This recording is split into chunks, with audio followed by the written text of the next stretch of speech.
Bonjour. Aujourd'hui, on va travailler un petit peu sur la batterie. Donc la dernière fois, on avait réussi à contrôler notre chargeur R48 avec un ESP32 en passant par un MCP 2515.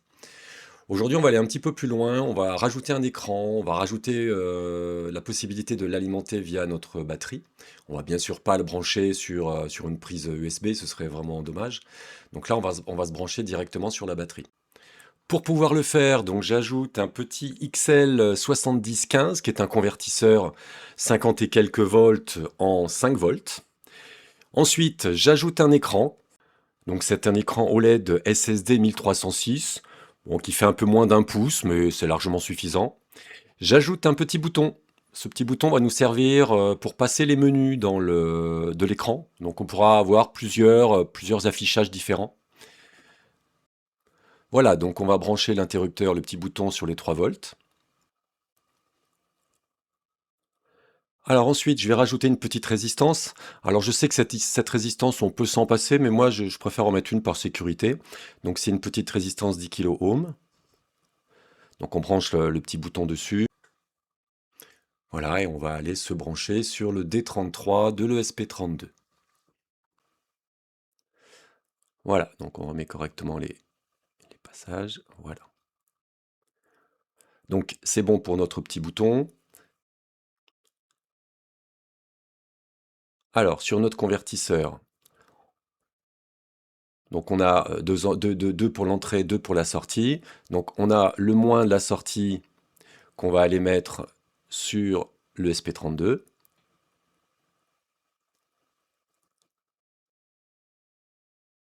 Voilà. Le plus de l'entrée qu'on va mettre sur la batterie. Alors la batterie, comme elle est placée, elle est branchée au chargeur R48. Là, je me suis mis donc sur le plus du R48. Voilà. Le plus de la sortie, on va le mettre sur le V-in de l'ESP32. Comme il y a déjà le MCP 2515 branché dessus, bah, ça va tout alimenter. Alors l'écran maintenant. Donc l'écran, bah, il y a la masse, le plus et le moins à placer, donc on repique au même endroit. Donc voilà pour le moins. On met le plus,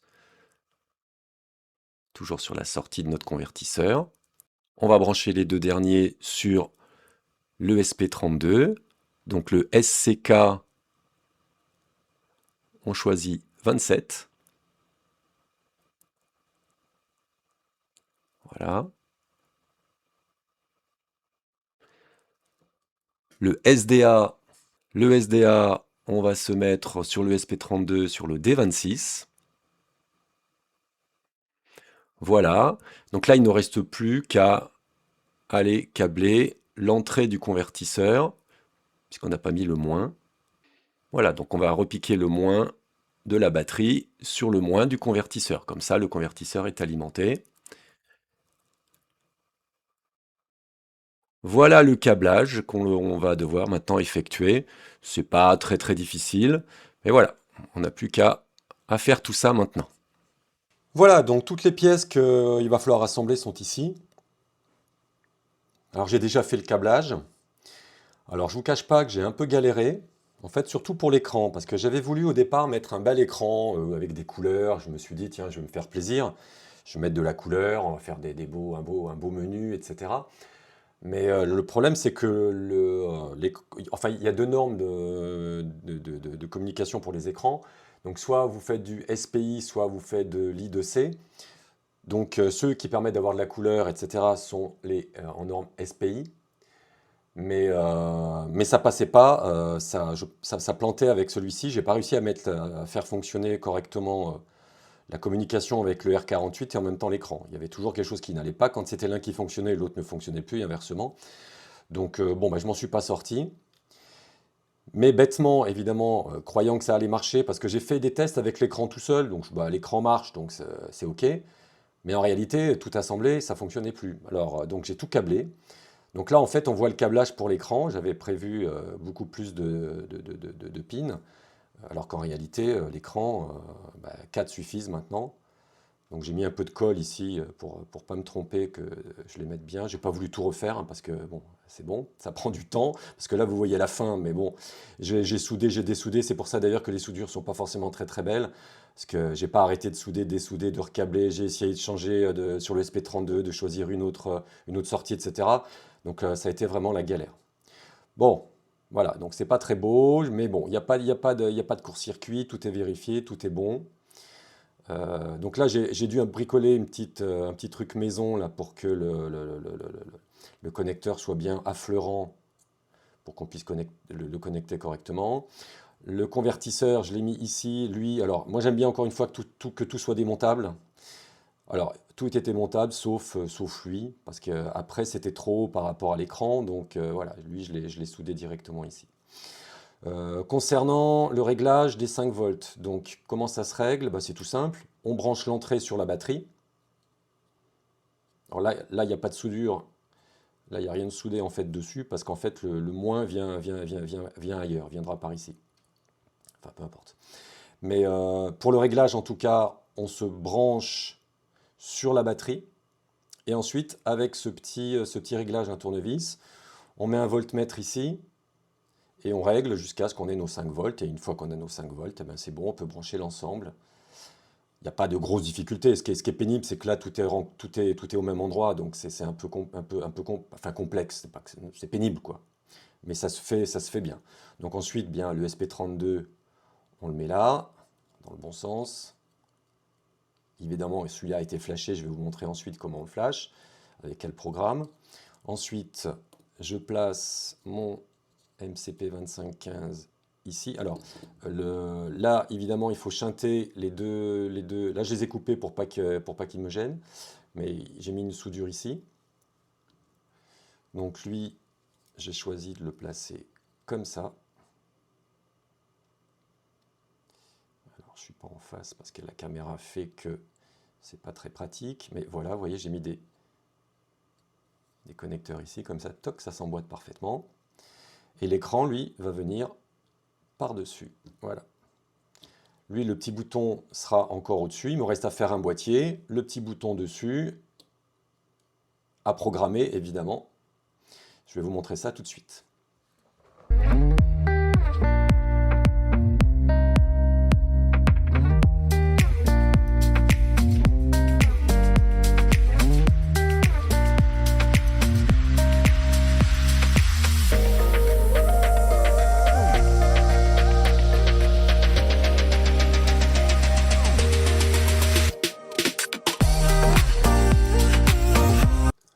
Voilà, donc le résultat de l'impression 3D.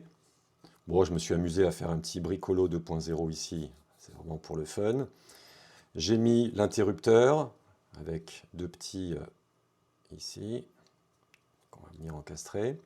Donc on va essayer de monter ça. Donc pour monter ça, eh bien, on va déjà mettre l'écran. Alors on va essayer de mettre l'écran dans le bon sens. Je suppose que c'est comme ça. Voilà.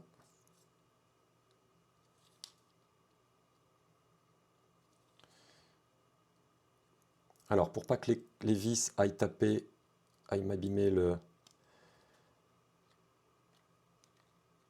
Parce que les vis sont un petit peu longues, j'ai fait des petits écrous en PLA. Rien de bien compliqué, évidemment. Il n'y a pas plus simple que de faire des petits écrous avec une imprimante 3D. Voilà.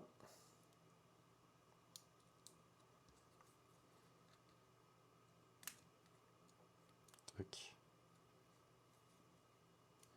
Voilà, donc l'écran est placé.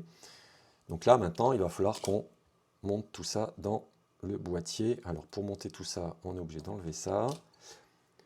Voilà, donc ça va là-bas et ça va là-bas. Donc, je le place. Toc. On va mettre quelques vis. Alors, je ne vais pas en mettre beaucoup. Voilà.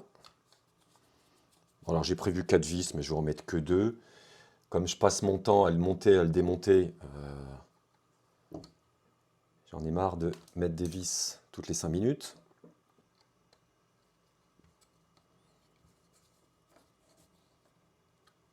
Voilà.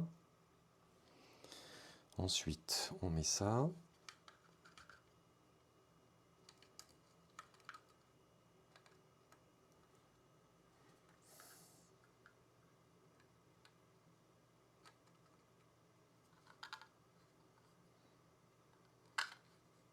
Toc. Alors là, c'est la partie la plus pénible parce qu'il faut réussir à mettre le bouton d'abord. Voilà, il y est. Et maintenant, il faut que je passe les 4 dans le toc. Voilà, parfait. On n'a plus qu'à mettre les vis.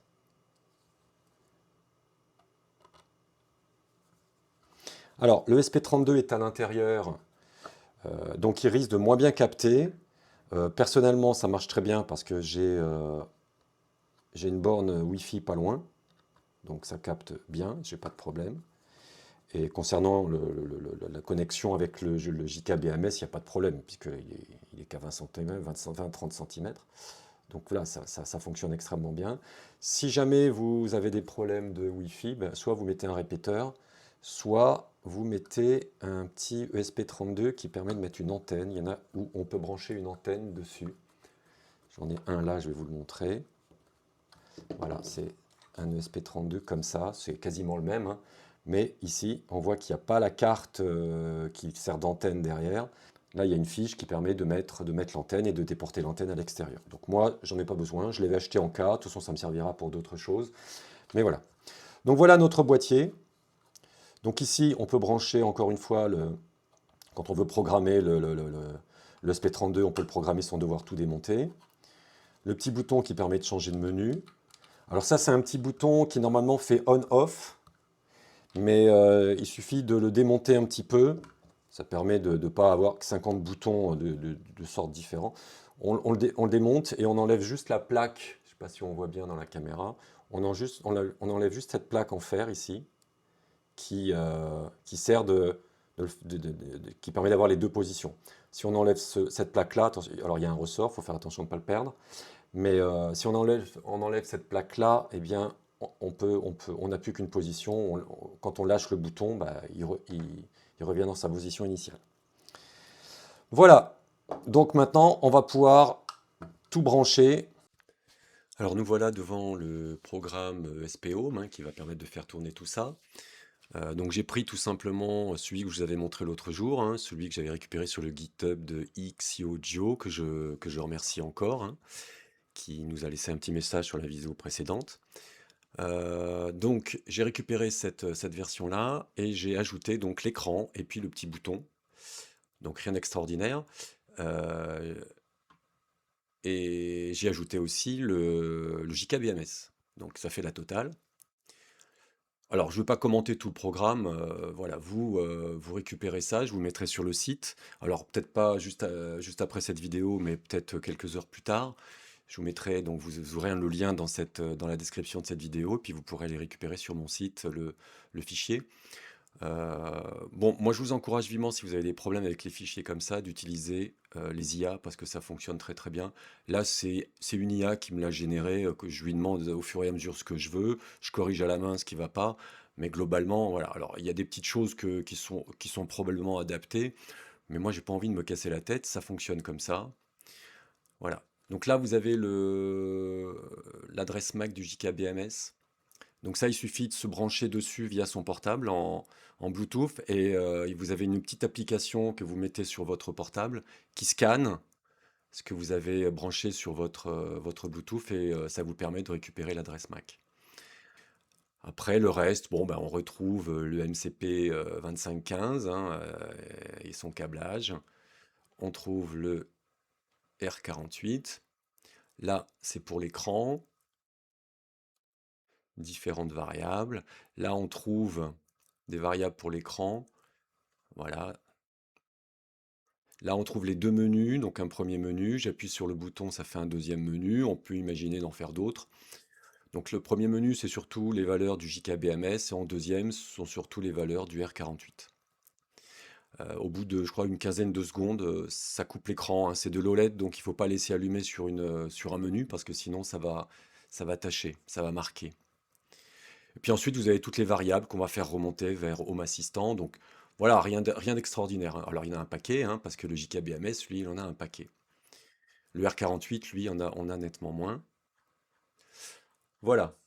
Donc quand on est sous OSP Home, on fait install, on fait save d'abord, on fait install. Là, il va compiler le programme et on va pouvoir l'envoyer sur le SP32. C'est ce que je vais faire tout de suite. Allez, j'appuie sur install. Je choisis plug into the computer. Là, il est en train de compiler. Alors pendant ce temps-là, je vous rappelle juste un petit problème que j'ai avec ESP Home en ce moment, c'est que si je compile mon programme là avec la dernière version d'ESP Home, ça ne passe pas. Alors j'avoue ne pas avoir cherché pourquoi. Je suis revenu à la version de juillet parce qu'en juillet j'ai fait tous mes tests et ça fonctionnait parfaitement. Donc dans mon container, dans mon container sous Docker, mon container ESP Home me permet de mettre la version que je veux. Donc j'ai choisi la version de juillet et du coup bah, ça fonctionne parfaitement. Donc voilà, là il a fini de compiler. Je la télécharge dans l'ordinateur parce que là elle est sur mon Docker, enfin sur mon... Voilà, je la télécharge. Alors j'en ai une autre en cours. Voilà, donc c'est téléchargé. Maintenant j'ouvre ici ESP Home Web. Donc là il va me demander de me connecter à mon ESP32. Voilà, donc là vous allez voir que je vais mettre mon ESP32. Voilà, je le branche. Toc. Donc je choisis bien évidemment celui qui vient d'apparaître. Connexion. Et là j'appuie sur install. Je choisis le fichier que je viens de télécharger. Et c'est parti. Donc là on laisse faire, on attend un petit peu. Et puis on se retrouve juste à la fin. Voilà, c'est fait. Donc on n'a plus qu'à aller brancher notre boîtier sur la batterie. Concernant Home Assistant, pour pouvoir brancher notre SP32 sur Home Assistant, eh bien, voilà, j'ai déjà indiqué hein, cette méthode, je la redonne. Donc déjà, moi, j'utilise le logiciel Advanced IP Scanner, ce qui permet de scanner tout notre réseau et de voir ce qui fonctionne en fonction de l'IP. Donc normalement, vous devriez trouver dans la liste le nom que vous avez donné dans ESP Home. Donc nous, c'était batterie, je crois.